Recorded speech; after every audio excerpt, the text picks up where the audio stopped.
안녕하십니까. 시골의사입니다. 일전에 모 온라인 매체에서 상당히 유력한 온라인 매체에서 제도권 출신의 아주 유력한 정권계 인사 한 분이 아웃사이더, 즉 요즘 사이버 애널로 불리는 변호사 출신의 한 분석가를 향해서 아주 신랄한 독설이 담겨있는 기고를 하신 것을 읽은 적이 있습니다.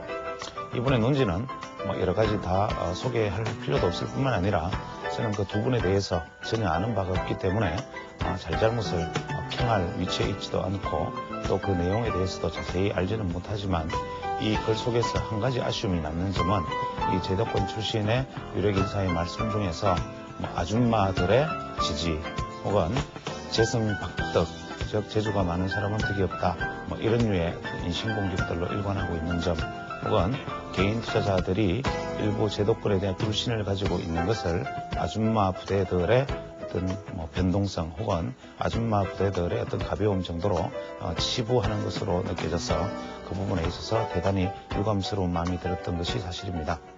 현재 제도권이 불신을 받고 소위 말하는 사이버 혹은 제야 혹은 제3의 세력 이러한 어떤 분석가들이 그분의 말씀대로 혹세 무민과 아주 세상을 횡행하는 이러한 현상이 벌어진 점은 바로 제도권에 몸을 담고 있는 분들의 어떤 과거의 행적의 탓일 가능성도 한 번쯤 짚었어야 하지 않나라는 생각입니다. 따라서 지금은 내 탓이다라는 생각으로, 바로 내 탓이 아닌 내 탓이다라는 생각으로 항상 자기 반성 속에서 제도권이든 투자자든 아주 철저하게 자신을 되돌아보는 시기가 중요하고, 또 지금은 누구나가 말을 아끼면서 섣부른 예측과 섣부른 판단, 섣부른 결정들을 함부로 뱉어내기보다는 오히려 말을 아끼고 시장의 흐름에 순응하면서 서로에 대해서 장점을 인정하고 단점에 대해서 자신의 잘못을 돌이켜보는 그러한 것이 바람직하지 않은가라는 생각입니다.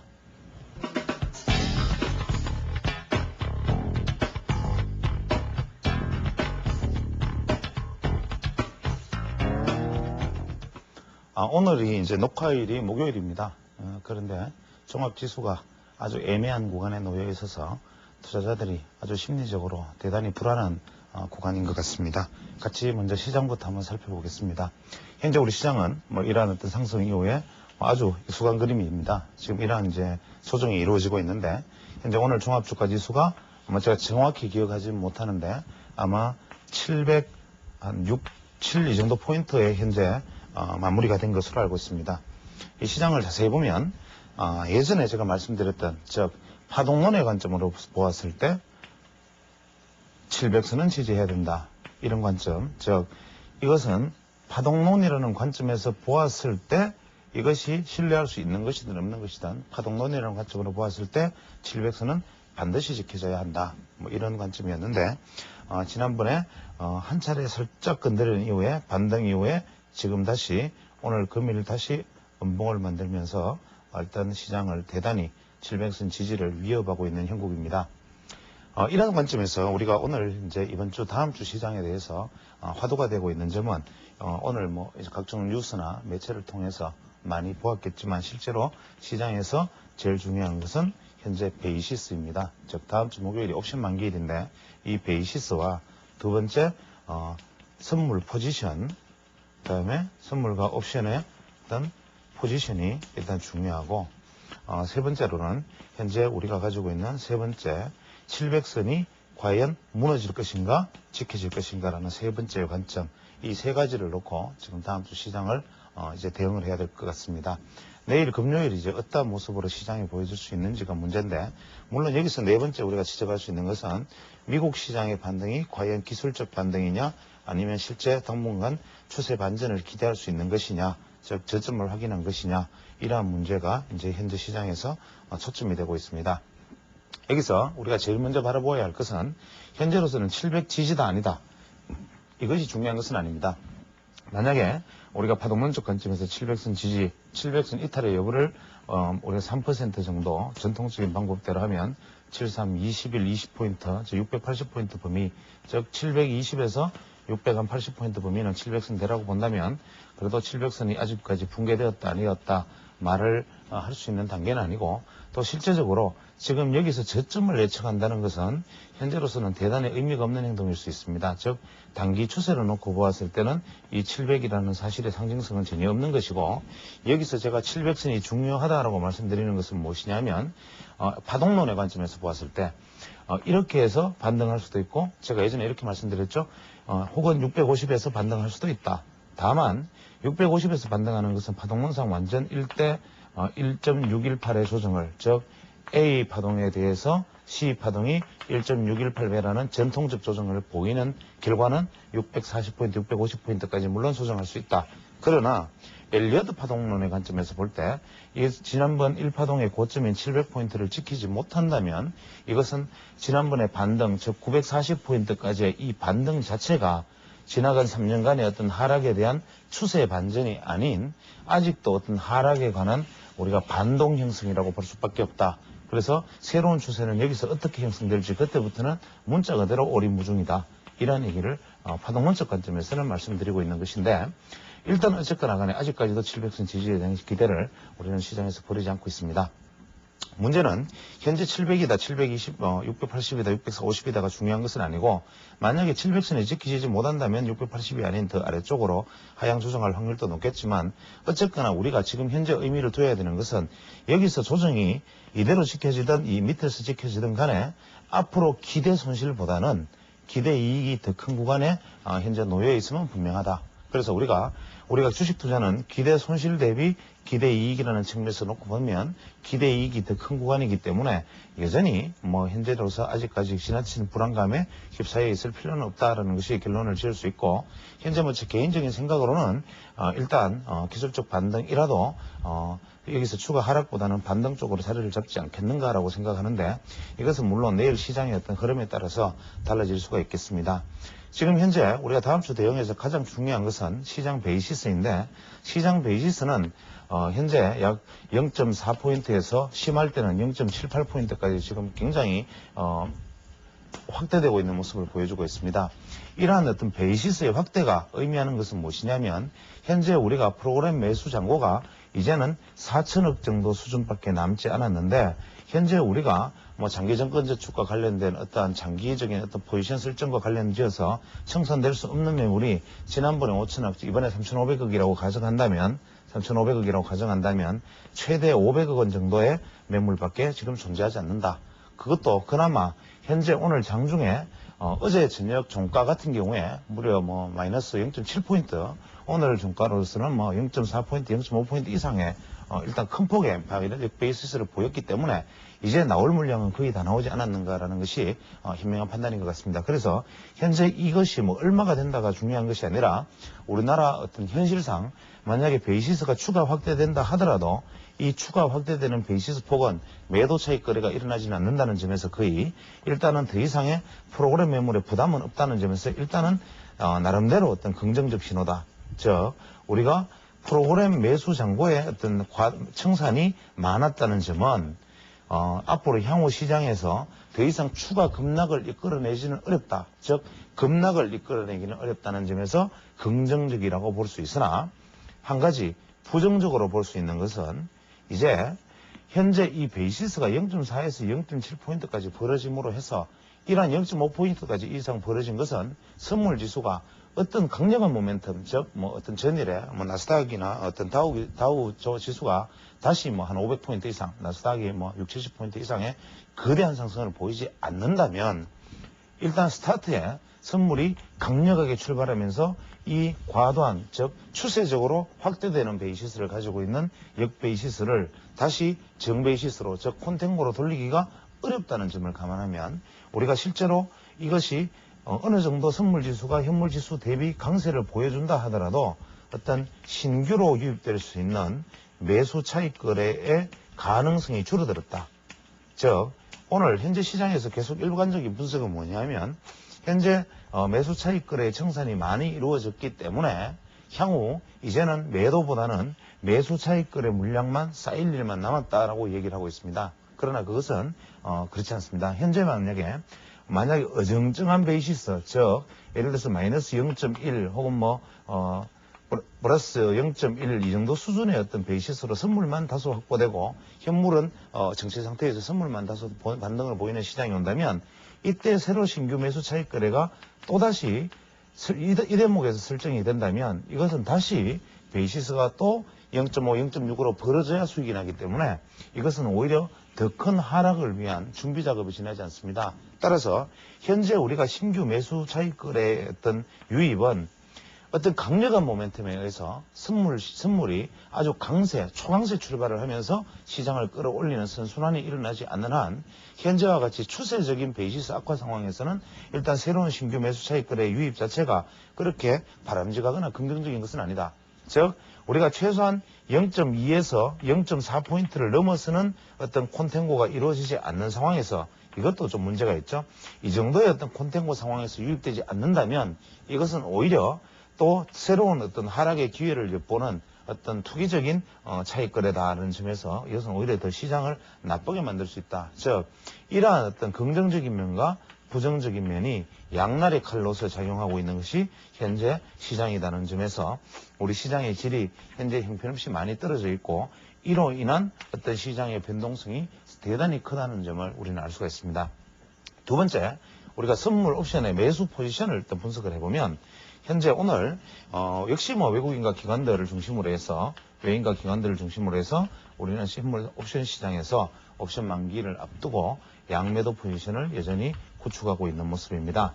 그런데 이러한 어떤 양매도 포지션 구축에 있어서 한 가지 긍정적인 점은 무엇이냐면 절대적인 계약수가 아닌 우리가 계약당 가격을 보면 현재 풋옵션에 대해서는 다소 근거리에 있는 옵션을 매도하고 있다. 콜옵션에 대해서는 다소 먼 거리, 즉 원거리에 있는 외곽의 콜을 매도하고 있다. 그래서 현재 이것을 만약에 우리가 살펴본다면 오늘의 어떤 외국인의 어떤 선물의 공략이라든지 혹은 기관의 투자자들의 어떤 선물의 어떤 흐름이라든지 정권 투신의 움직임을 보면 현재 어떤 선물 시장의 흔듦에 따라서 시장이 흔들리고 다시 700을 테스트하고 하는 이러한 국면은 최소한 이렇게 콜옵션 프리미엄이 올라갔을 때 매도해서 프리미엄을 수취하고 또 전저점을 위협할 것처럼 보여서 풋옵션이 최대로 강화되는 시점에서 풋옵션을 매도해서 프리미엄을 수취하는 이런 어떤 프리미엄 수치 전략, 즉 옵션의 프리미엄 수치 전략과 상당히 연관성이 있는 것으로 보인다는 점. 이러한 점에서 놓고 본다면 현재 여전히 기관 투자자와 외국인 투자자 혹은 증권사, 특히 증권사에서 가장 많은 이익을 취할 수 있는 구간은 선물 지수 기준으로 92포인트 수준인데 현재 보면 오늘 종가가 82포인트 수준이기 때문에 그렇다면 현재 기관 투자자들이나 특히 옵션 메이저들이 이 92포인트에서 최대 이익폭을 취할 수 있기 때문에 이쪽으로 방향성을 내일 이후에 가져간다면 우리는 역시 예상대로 옵션 포지션에 의한 반등 혹은 과매도에 의한 반등, 기술적 반등이든 어떠한 것이든 반등을 충분히 기대할 수 있는데 만약에 시장의 하락 압력이 강화된다면 아마 기관 투자자들이나 외국인 투자자를 중심으로 이러한 것에서 이 부분에서 어떤 포지션 변경이 나타나지 않는가라는 점을 유심히 살펴볼 수가 있습니다. 따라서 내일 이후에 시장에서 즉 외국인 투자자들이 풋옵션을 매수하고 있다. 이러한 혹은 기관 투자자들이 풋옵션을 매수하고 있다. 이런 기사가 나오면 또 어설픈 분석가들이 풋옵션 매수는 향후 시장을 나쁘게 보는 어떠한 현상이다. 이러한 어떤 리포트를 낼 수가 있지만 이때 풋옵션의 매수라는 것은 풋옵션을 매도한 부분을 언제 환매수할 것인가를 오히려 유심히 볼 수 있는 것이기 때문에 풋옵션 매도분을 환매수한다. 이 말은 더 시장이 나빠질 것이라는 기대도 있지만 거꾸로 이야기하면 이익을 실현한다는 관점에서 볼 수가 있기 때문에 내일 이후에는 풋옵션의 매수가 중요한 것이 아니라 오히려 이 콜옵션의 매수 여부를 우리가 관찰해야 될 것이다라는 점을 다시 한번 또 생각해 볼 수가 있습니다. 그 다음에 지수 기준으로 700선이라는 관점은 어떠한 의미가 있느냐 하면 세 번째 이야기인데 우리가 지수 기준으로 700선을 지킨다 안 지킨다 이것은 사실은 어떤 면에서는 의미 없는 숫자 노름이 지나지 않습니다. 물론 현재 우리가 700선을 지켜낸다면 우리는 엘리어트 파동에서 이야기하는 엘리어트 파동에서 우리 이 하나의 어떤 상승 파동이 이제 과거의 3년간의 하락 파동을 마무리 짓는 새로운 대세 상승의 출발점이라는 점에서 확인시켜주는 중대한 의미가 있는 구간이긴 하지만 현재 우리가 706포인트에 있는 투자자가 이것이 700이 지켜진다 아니다 이 자체가 중요한 것은 아니죠. 그래서 지금 현재 이것은 어떻게 대응을 하냐면 우리는 이러한 관점에서 편안하게 대응할 수가 있죠. 제가 지난번 투자 강연회 때 말씀드린 것처럼 180일 이동평균선은 현재 상향을 하고 있는데 떨어지는 40일 이동평균선이 이제 데드크로스가 났습니다. 과연 이 데드크로스를 어떻게 해석할 것인가? 즉 상승하는 중기 이평선을 하락하는 단기 이평선이 데드크로스를 내었을 때 우리가 이동평균선의 용법에 있어서는 어떤 포지션을 취해야 하는가라는 것은 뭐 의문의 여지가 없는, 즉 이것은 매수 국면이다. 크게 놓고 보면 의문의 여지가 없는 것인데, 다만 이 데드크로스 이후에 이 데드크로스의 깊이가 이 정도일 것인지 이 정도일 것인지 이 정도일 것인지 하는 것에 대해서는 현재로서는 뭐 논외로 치는 것이 바람직하겠죠. 다만 현재로서 제가 보는 견해로서는 이것은 가성 데드크로스고, 만약에 이러한 형태의 데드크로스가 난다면 이것은 좀 문제가 있는 것이겠지만 이것은 반드시 이동평균선이 되도록 한다는 점에서 이 부분은 아직까지 충분히 반등을 기대할 수 있는 국면이다. 그래서 내일 이후에 일단 다시 한 번 더 반등을 일단 기대해 보지만 만약에 내일 다시 하락으로 시장이 마무리가 된다면 이것의 어떤 조금 더 추가적인 하락의 깊이가 깊어졌다가 반등하는 모습을 보이고 이것이 되뚫지 못하고 조정하는 모습을 보인다면 시장의 질이 악화될 가능성이 높고 이 중기적 시각 자체에서 문제가 생길 수 있겠습니다. 그러나 이러한 부분들에 대한 것은 좀 더 세심한 부분에 대해서는 다음 주에 다시 한 번 더 이제 상세하게 한번 다루도록 하겠습니다. 지금 이러한 어떤 말씀을 드리면서도 한 가지 지금 TV를 보시는 분이 느끼시는 것은 대단히 어떤 신중한 어떤 이야기를 하고 있다는 것을 짐작하시리라고 믿습니다. 지난주 그 투자 강연회 때 여담이지만 그때 그 많은 분들을 대상으로 투자 강연회를 하면서 제가 말씀드리고자 했던 가장 큰 중요한 핵심은 뭐였느냐 하면 결국 우리가 개인 투자자들이 투자를 할 수 있는 국면이라는 것은 이때뿐이다라는 얘기를 하고 싶었던 거죠. 그래서 내가 개인 투자자가 과연 여기다를 짐작하는 것이 얼마나 의미가 없는 것인가 이런 얘기를 하고 싶었는데 이 부분에 대해서 정말 그 정도 가지고 주식 투자를 한다면 너무나 허무하지 않느냐 뭐 이런 반응을 보이는 분도 있으리라고 생각합니다. 그러나 오늘 제가 강의 내용 주제로 잡은 어떤 주식 투자의 심리학이라는 측면에서 놓고 보면 이러한 것들이 얼마나 중요한 것인가를 앞으로도 저는 계속 강조해 나갈 생각입니다. 지난번 투자 강연회 때도 여담이긴 하지만 심지어는 뭐 전라남도 장수, 강원도 태백에서 오신 분들이 제게 질문을 하기 위해서 찾아오셨다고 했는데 장소 제 마음과는 달리 장소의 여건상 충분히 마지막 강연의 끝에 질의응답 시간을 길게 갖지 못했기 때문에 이 자리를 빌어서 그렇게 먼 발걸음에 발품을 파셨던 분들에게 진심으로 죄송하다는 말씀을 드리고 싶습니다. 그래서 다음 금요일 강연회 때는 어떠한 일이 있더라도 심지어는 뭐 제가 제 사비를 들여서 공간을 확보하는 한이 있더라도 이 부분에 대해서는 반드시 디스커션 할 수 있는 어떤 시간을 마련해 볼 계획입니다.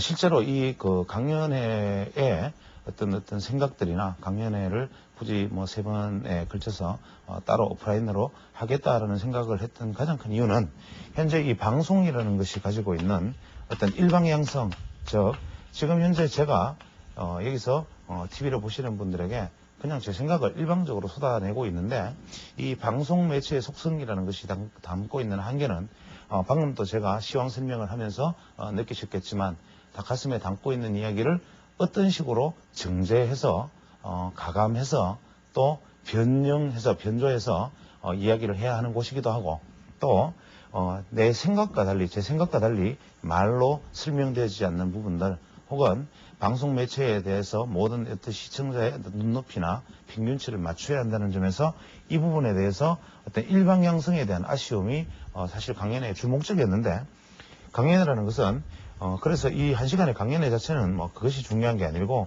그 이후에 인터랙티브한 소위 말하는 상방향성에 의해서 그동안 제가 강의했던 부분들에 대해서 서로가 이제 물어보고 싶었던 것, 하고 싶었던 것, 혹은 매체를 통해서 할 수 없었던 이야기들, 이러한 얘기를 할 수 있는 시간을 확보할 계획이었는데 이 부분이 다소간에 지난번에 좀 미흡했던 것 같아서 일단은 이해를 구하고자 합니다.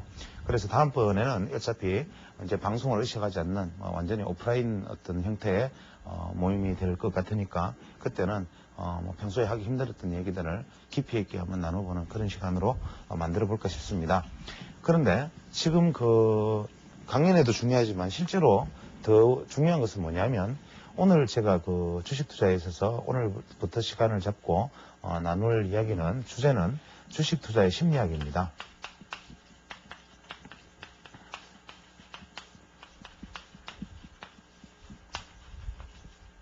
자, 우리 투자 심리 뭐 이런 얘기들을 많이 합니다. 주식 투자에서 심리가 중요하다. 뭐 인간은 결국 주식 투자는 심리 게임이다.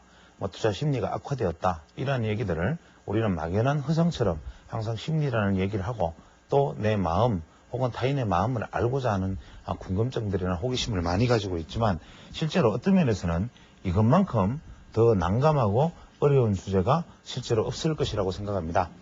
또 이것을 만약에 사이칼러지, 즉 심리학이라는 관점에서만 어떤 접근한다면 이때의 마음은 이렇고 이때의 마음은 이렇고와 같은 또다시 계량화된 어떠한 문제에 부딪힐 수 있지만 어떤 면에서는 우리가 주식 투자의 심리학이라는 것은 우리가 소위 말하는 어떤 시장에서 우리가 기술적 분석, 그 다음에 기본적 분석, 이러한 어떤 양대 틀에 대립하는 하나의 어떤 제3의 길이다.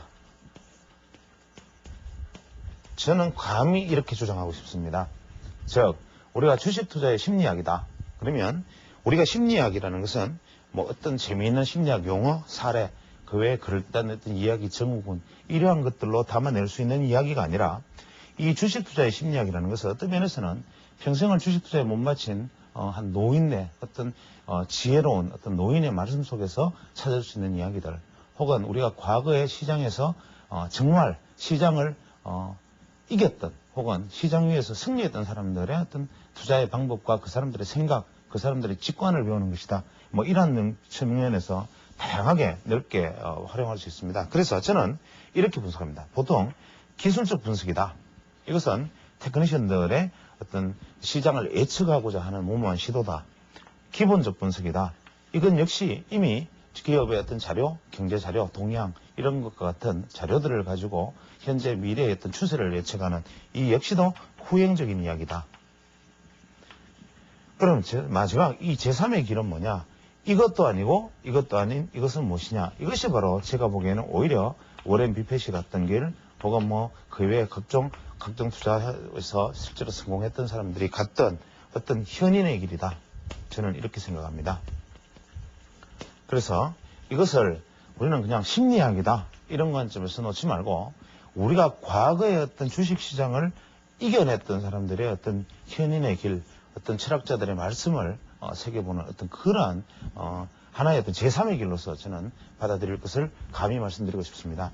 그래서 이 주식 투자의 어떤 심리학에 대해서 말씀을 드리기에 앞서서 이것에 대한 어떤 개괄적인 이야기로서 가장 중요한 내용, 즉 우리가 소위 말하는 기술적 분석, 이 부분에 대해서 다시 한 번 더 재규정을 한다면, 제가 강연회 때도 그런 말씀을 드렸지만 저는 단언컨대 진짜 감히 단언컨대 이 기술적 분석에 저는 무용론을 주장하고 싶습니다. 어떻게 기술적 분석을 오랫동안 해온 사람이, 우리가 기술적 분석을 강연을 오랫동안 1년 동안이나 해왔던 사람이 무용론을 주장하는가? 이것은 당신의 말에 논리적으로 모순이 있지 않는가? 이런 반박과 혹은 거기에 대한 질책을 충분히 받을 수 있을 것이라고 생각하지만 저는 이 기술적 분석 무용론에 대해서 거의 확신을 가지고 있는 사람입니다. 두 번째, 기본적 분석. 이 기본적 분석이라는 것도 역시 이것은 무엇이냐면 일종의 항해사의 일지와 가깝다. 즉 만약에 바다에 나가서 파도가 치면 뭐 돛을 내리고 닷을 내리고, 만약에 뭐 대양을 이용해서 가다가 폭풍이 올 것 같으면 항구에 잠시 정박한다. 이러한 역할을 하는 것이지 이 기본적 분석이라는 것의 핵심이 앞으로 바람이 불 것인지 폭풍우가 올 것인지 혹은 해일이 일어날 것인지를 예측할 수 있는 것은 아니다. 즉 기본적 분석이라는 것은 현재의 어떤 실적이 굉장히 나쁘다가 주가가 오르고 실적이 오른 다음에 이 실적이 올랐다는 이 추세의 결과를 가지고 향후 추세도 좋을 것이라고 생각하는 점. 그래서 우리가 현재 단순하게 기본적 분석이라는 것의 어떤 맹점에 대한 우리가 한 가지 정확한 근거만 되어보더라도 당장 미국 시장만 하더라도 세계 최고의 어떤 증권사들에서 각 분석가마다 더블딥을 주장하는 이론가 그 이외에 뭐 예를 들어서 미국 시장의 뭐 저점론을 주장하는 이론가 또 혹은 앞으로 미국 시장이 이제는 뭐 더블딥은 고사하고 이제는 뭐 초장기 침체 국면에 빠져들 것을 주장하는 이론가 이렇게 각각의 이론가가 서로가 하나의 팔을 가지고 서로의 의견을 가지고 논리를 가지고 서로 나뉘어 있고 심지어는 미국 시장이 오를 것이다 내릴 것이다 조차도 미국 시장의 모든 사람들이 거기에 맞춰서 목소리를 제각기 내고 있을 뿐만 아니라 심지어는 그린스펀과 같은 어떤 미국 세계 경제를 좌지우지하는 이러한 사람조차도 이 사람이 경제가 어떻게 될 것인지를 실제로 예측을 할 수 있다는 점에 대해서는 아무도 동의하지 않을 것입니다. 결국 이 그린스펀이라는 사람이 하는 역할조차도 이번에 실적, 예를 들어서 우리가 뭐 실업률, 뭐 그 다음에 우리가 뭐 심리지수, 그 다음에 뭐 주택 착공, 뭐 이러한 어떤 각종 지표들을 가지고 악화가 되었으니까 금리를 내리자. 인플레가 생기기 시작하는구나. 기업 실적이 조금씩 좋아지는구나. 소비 심리가 낙관적으로 변하는구나. 조금 있으면은 시장이 흥분하겠구나. 그러면 금리를 오히려 올리자.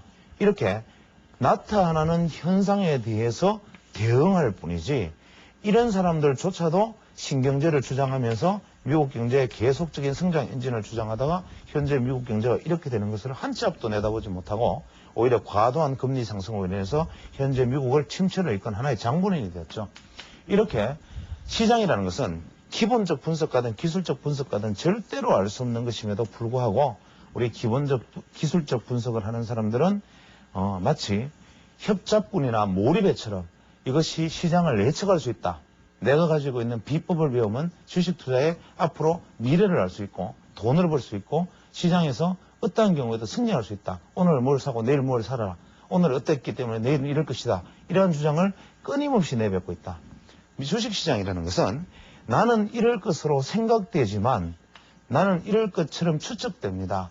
혹은 시장이 이럴 수도 있고 이럴 수도 있지만 이럴 때는 이렇게 대응하고 저럴 때는 저렇게 대응을 하는 것이 좋겠습니다라는 이야기는 합리적이지만 이제 바닥이다 사자, 이제 고점이다 팔자와 같은 얘기들은 이것은 바로 어떤 면에서는 거의 협잡꾼이나 몰입애들의 이야기입니다. 저는 오늘도 뭐 각종 정권방송이나 그 외 각종 리포트들을 보면서 실소를 금치 못하던 일들을 스스로 기억합니다. 며칠 전부터 뭐 예를 들어서 하루 주가가 오르면 어제 나타났던 이 별이 모닝스타, 이브닝스타였기 때문에 오늘 오르는 것은 당연하다. 지금 현재 뭐 21선 위로 주가가 회복했기 때문에 주가 상승될 것으로 보인다. 이러한 수많은 얘기들이 얼마나 많은 사람들을 죽였는지에 대해서 본인 스스로도 모르고 제가 말씀드린 것처럼 이러한 어떤 기술적 분석의 한계조차도 모르는 사람들이거나 아니면 기술적 분석의 한계를 너무나 절실히 깨달은 다음 이 기술적 분석으로 차라리 장사나 해먹자라는 생각을 하고 있다. 심지어는 앙드레 토스콜라니라는 이따가 제가 이제 본 강좌에서 말씀을 드리겠지만 앙드레 토스콜라니가 미국의 기술적 분석의 대가 그랜빌을 만났을 때 이 그랜빌이 토스콜라니에게 이런 말을 했습니다.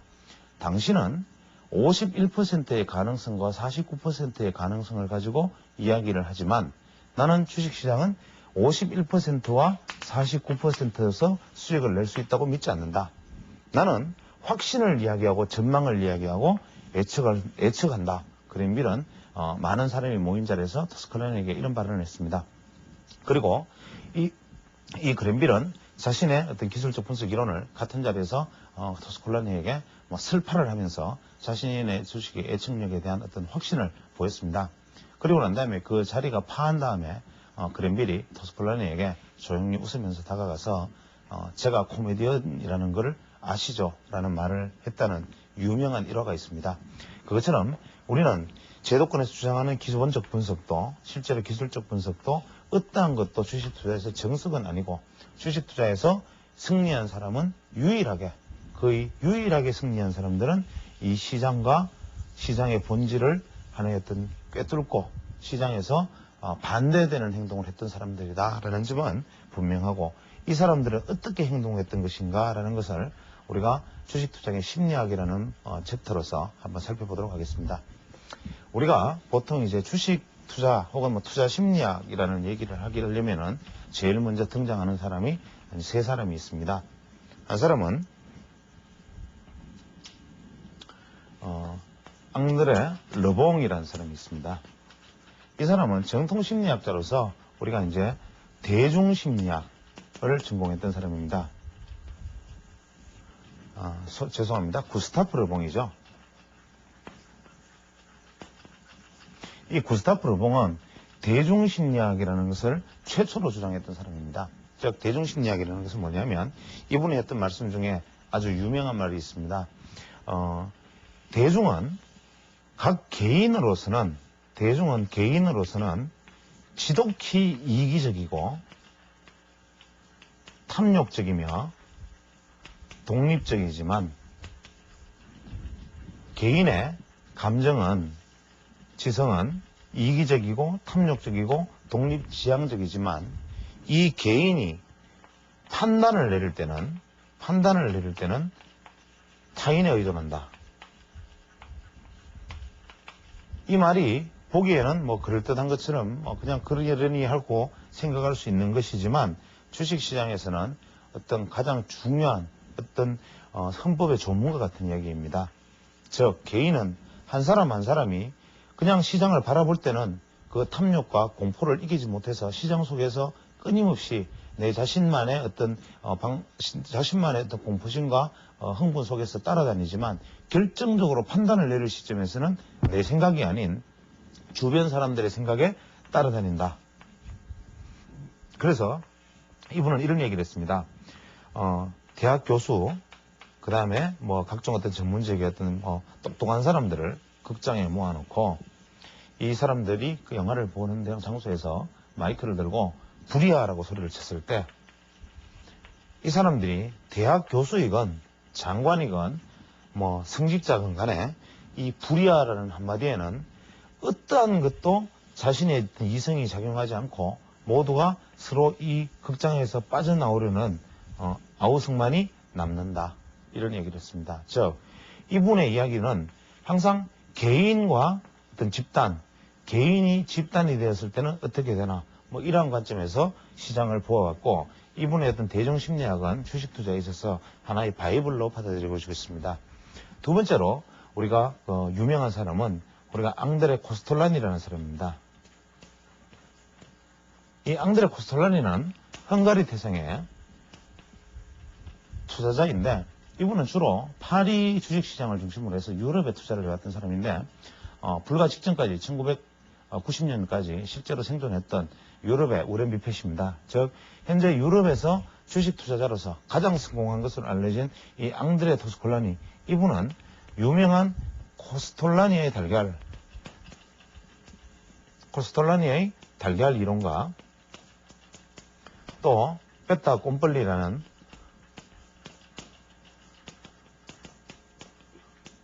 즉 기정사실화, 즉 베타 꼼벌리라는 어떤 이야기로 아주 투자자들의 신뢰를 한몸에 받았던 사람입니다. 저는 개인적으로 어떤 이분의 이야기에 대해서 대단히 중요하게 생각하고, 이 강좌에서도 이분의 이야기를 상당히 많은 시간을 할애해서 이어나갈 생각입니다. 세 번째 우리가 주식시장에서 의미 있는 사람은 험프리 네일이라는 사람인데, 이분은 미국 사람입니다. 이 험프리 네일이라는 사람은 우리가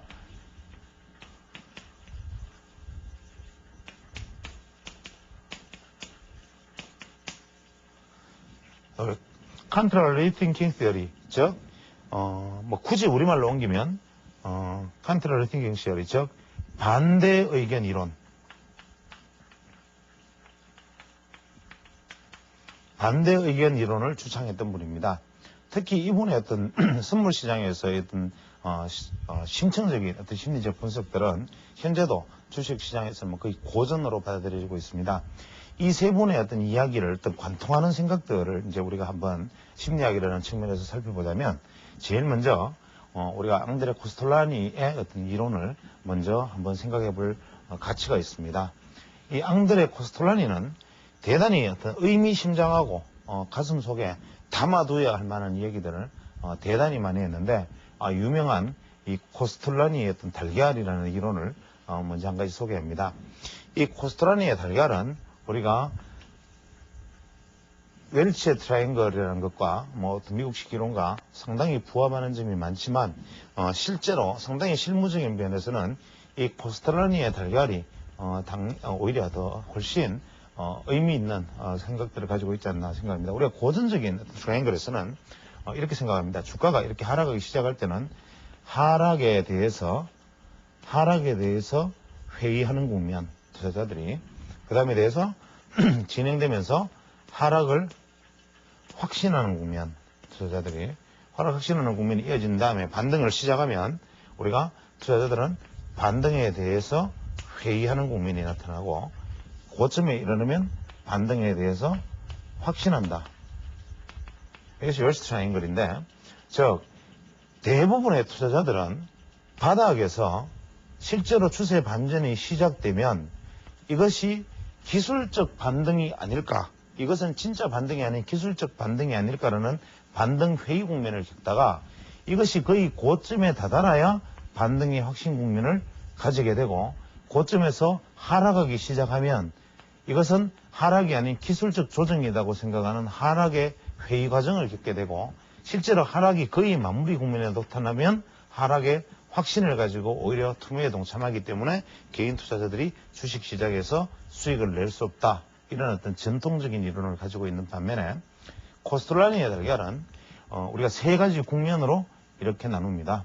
이렇게 달걀처럼 나뉜 시장을 달걀처럼 구분한 다음 이 세 가지 중에 이것을 제1국면, 여기를 제2국면, 여기를 제3국면이라고 얘기를 하고, 여기서는 어떤 얘기를 하느냐면, 코스톨라니가 이 고점에서 주식이 하락하기 시작하면, 거래량과 주식 보유자가 다 같이 감소한다. 즉 거래량도 감소하고 주식 보유자도 감소한다. 그래서 제2국면, 즉 하락이 본격화되는 국면에 들어가면 거래량은 증가하고 주식 보유자는 감소한다. 실제로 하락이 거의 이제 바닥 국면에 들어가게 되면 거래량도 감소하고 보유자도 감소한다, 이런 얘기를 하고, 이제 주식이 턴해서 이제 바닥에서 돌아갈 점에는 우리가 거래량도 증가하고 보유자도 증가하는데, 이것이 본격화되면 거래량도 많이 증가하고 보유자도 대단히 많이 증가하는데, 세 번째 국면에 가면 거래량은 폭증하고 보유자는 증가하지 않거나 조금 미세하게 증가한다. 여기서는 에러가 있습니다. 거래량이 증가하고 보유자가 감소하고, 거래량이 폭증하고 보유자가 감소하는 국면이죠. 그래서 이렇게 되면 코스톨라니의 달걀은 어떠한 개념을 가지고 있느냐 하면, 보통 이 어떤 주가의 바닥에서 거래량이 증가하고 폭증하고 보유자가 감소한다. 주식을 보유한 사람의 숫자가 감소한다는 의미는 뭐냐면, 이 주식이 특정 소신파들의 손에 주식이 거의 매집되고 들어가고 있다는 의미를 시사합니다. 즉 거래량이 증가하면서 주식의 보유자가 감소한다는 것은, 여기서는 소신파들의 손에 주식이 들어가고 있다. 수중에 주식이 들어가고 있고, 이것이 턴을 해서 다 들어가고 난 다음에 주식이 턴을 해서 돌아가기 시작하면 서서히 주식 보유자들이 늘어나기 시작해서 주식 보유자들과 거래량이 동시에 늘어나는 이 국면을 우리가 동행 국면이라고 부릅니다. 그 다음에 마지막에 올라가면 이 주식 거래량가 증가하면서 보유자가 더 이상 늘어나지 않게 되는데, 이때의 거래량 증가는 이때 소심파들이 매수했던 종목을, 즉 주식을 여기에 우리가 새로 등장한 어떤 기회주의파들에게 전부 주식을 떠넘겨준다. 즉 이러한 어떤 새로 등장한 어떤 기회파들에게 보유주식을 전부 넘겨주는 국면이 나타나고, 여기서 물량을 떠안은 사람들이 다시 반복적으로 거래량 감소와 주식 보유조세의 감소로 하락하기 시작했다가 마지막에는 이러한 국면을 똑같이 거치게 된다.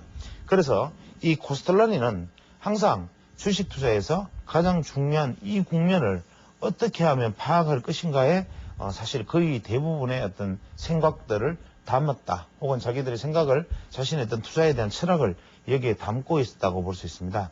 그래서 토스칼라니는 이 달걀 이론에서 가장 중요하게 생각하는 이 국면, 즉 하락에서 주식에서 최대한 바닥에 이르러 있으면서도 거래량이 증가하고 보유자가 감소하고 하는 이 국면이 왜 다음에 바닥을 형성하는가라는 것을 바로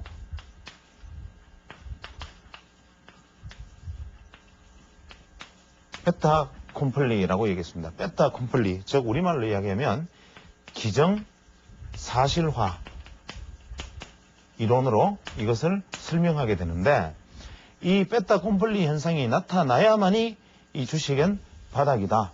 그럼 우리는 이 베타 콤플리 현상, 즉 기정사실화 현상이 무엇을 의미하느냐면, 대부분의 우려가 실제로 현실화되었을 때 그것을 시장이 받아들이는 것, 즉 이제는 현재 가지고 있던 모든 우려들이 내 눈앞에 모든 것이 실제로 나타났다. 즉 실제로 펼쳐졌을 때 이 주식은 더 이상 시장이 떨어질 데가 없다라는, 모든 참여자들이 이제 더 이상은 현재 우려했던 모든 것이 다 드러났다.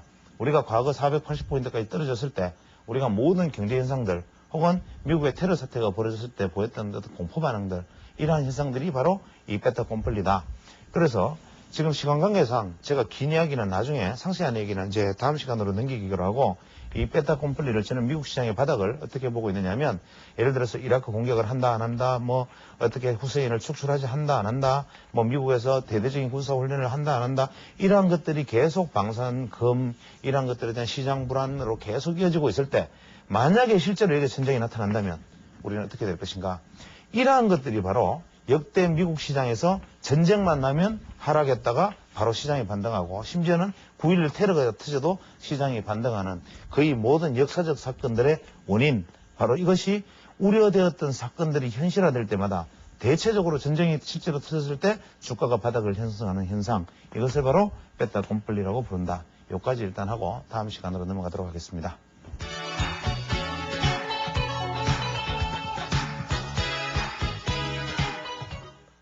논어의 위정편을 살펴보면 공자님께서 이런 말씀을 하십니다. 나이에 대해서 이야기를 하면서 20대 약관 이런 식으로 규정을 하시면서 60대를 이순이라고 말씀을 하십니다. 여기서 공자께서 말씀하시는 이순이라는 것은 젊을 때는 거슬리는 소리, 맞지 않는 소리, 마음에 들지 않는 소리들에 대해서 마음이 통하지 아니하였으나 60에 접어들면서 비로소야 마음에 들지 않는 이야기들이나 거슬리는 이야기들에 대해서도 내 마음이 통하고 그것을 잘 받아들여서 이제는 스스로 다스릴 줄 아는 나이다. 이런 뜻으로 말씀을 하신 것으로 생각합니다. 그런데 이 외부의 어떠한 소리들조차도 내가 스스로 통하고 순리에 맞추어 나가는 나이인 60에 해당하는 한 개인 투자자가 오늘 대전에서 자신이 살던 아파트 옥상에서 온몸에 신나를 뿌리고 분신자살하는 일이 일어났습니다. 이분의 어떤 죽음, 즉 어떤 한 개인 투자자의 어떤 죽음이라는 측면에서 이제 명예퇴직 후에 모든 어떤 삶에 대한 담보를 주식으로 투자하신 이분의 어떤 선택에 대해서 역시 투자는 본인의 선택, 본인의 책임이라는 말로 이 사태를 가벼운 하나의 사건으로 바라볼 수도 있지만, 어떤 면에서는 우리는 이 사건을 하나의 단순한 한 개인의 자살에 앞서 우리 사회의 어떤 구조적 병폐가 한 개인을 죽음으로 몰아간 공동 사례가 아닌가라는 생각을 금할 수가 없습니다. 이 사건을 보면서 제일 먼저 저는 떠올랐던 것은 새로운 기술의 부적절한 어떤 주식 거래들에 대한 이야기였습니다. 즉, 이 개인 투자자의 죽음과 새로운 기술의 어떤 부적절한 주식 거래가 왜 크로즈업 되면서 교차되는지에 대해서 스스로 자문을 해보았습니다. 새로운 기술은 40만 원대를 육박하면서 그 당시 모든 증권사 분석가들로부터 목표가 100만 원, 200만 원을 평가받는 아주 대단히 유명한 전도양양하고 앞으로 세상의 모든 신기술을 담은, 앞으로 인류의 모든 꿈을 담은 새로운 기술의 선도 세력으로서, 즉 벤처의 최고의 어떤 상징물로서 대두되었던 종목이고, 이 새로운 기술은 어떤 면에서는 한국 벤처의 정통성 혹은 한국 벤처의 정당성과 한국 벤처가 나아갈 길 혹은 길말을 보여주는 상징성을 가지고 있는 종목이라고 생각합니다. 그런데 이 새로운 기술이 시장 상황이 여의치 않아서, 혹은 시장이 여의치 못해서, 혹은 때가 일러서, 혹은 방식이 예측지 못하게 흘러간 불가항력적인 사건으로 새로운 기술의 가치가 이렇게 떨어졌을 수도 있다. 즉, 우리가 이 벤처라는 것을 바라보는 안목이 아직까지는 서툴렀기 때문에 새로운 기술에 투자한 사람들은 이러한 손실을 입을 수밖에 없었다. 이러한 논리가 성립된다면 이것은 경제 현상 속에서 개인 투자자의 손실로 받아들일 수 있지만, 새로운 기술이 상징하듯이 우리가 벤처라는 것이 우리 사회에서 어떠한 위치를 차지하고 있는가, 새로운 기술의 대주주가 스스로 대주주로 사임하고 미국의 자회사를 살리겠다고 건너간 다음 새로 내세운 사장이 자기가 스스로 내부의 어떤 주식 거래를 미리 새로운 기술이 미국의 자회사가 파산하기 전에 임원들이 전체 자기 지분을 팔아치우는 일이 벌어지고, 곧이어서 알듯 모를 듯한 이유로 미국 자회사가 정상화되었다는 명분으로, 혹은 국내 새로운 CEO가 일신상의 사정으로 다시 물러나고 창립자였던 대주주가 다시 귀국해서 새로운 기술을 맡자마자 이번에는 대주주의 아버지까지 관련된 주식 부조리, 즉 과거 새로운 기술이 나빴다는 사실을 이미 알고 아주 고가에서 미리 사전에 매도하는 내부자 거래가 일어났었다는 점, 또 이러한 사건들에 대해서 새로운 기술의 대주주의 발언은 자신은 모르는 일이다, 한번 내용을 알아보겠다, 이러한 얘기를 했다는 점, 이러한 점들에서 한국 벤처, 한국 코스닥 시장의 현 주소를 우리가 여실히 드러내는 것이 아닌가 생각합니다. 자신의 아버지가 가지고 있는 지분을 자신의 아버지가 내부자 정보에 의해서 사전 매도를 행한 것을 대주주이자 CEO인 새로운 기술의 대표가 나는 몰랐다, 내용을 알아보겠다라는 발언으로 무마하고 넘어갈 수 있다라고 생각하는 시장, 즉 한국 벤처의 대표들이 투자자들을 어떻게 생각하고 이 벤처 시장을 어떻게 바라보는지에 대한 어떤 하나의 상징적인 사건이 아닌가라는 생각입니다.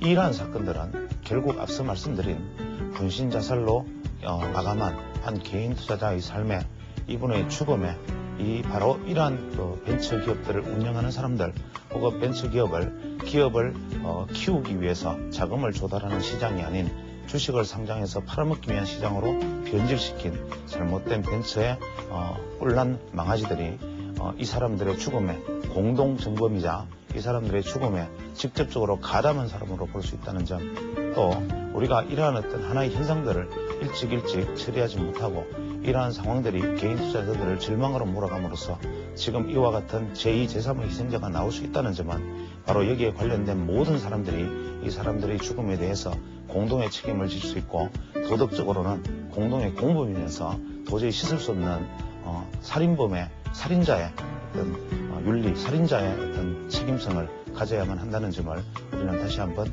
깊이 생각해야 합니다. 이제 우리 시장은 스스로 미국 시장의 회계 부정에 의해서 미국 시장이 스스로 결단나고 있는 모습 속에서 우리는 과거에 이미 매를 맞았기 때문에 이제는 괜찮을 것이다 라는 생각들을 가지고 있습니다.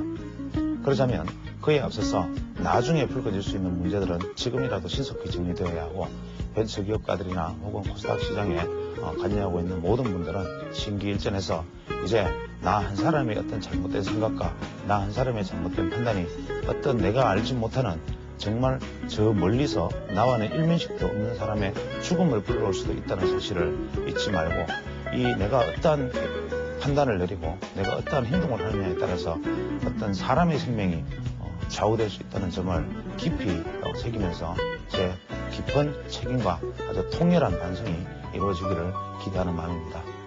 감사합니다.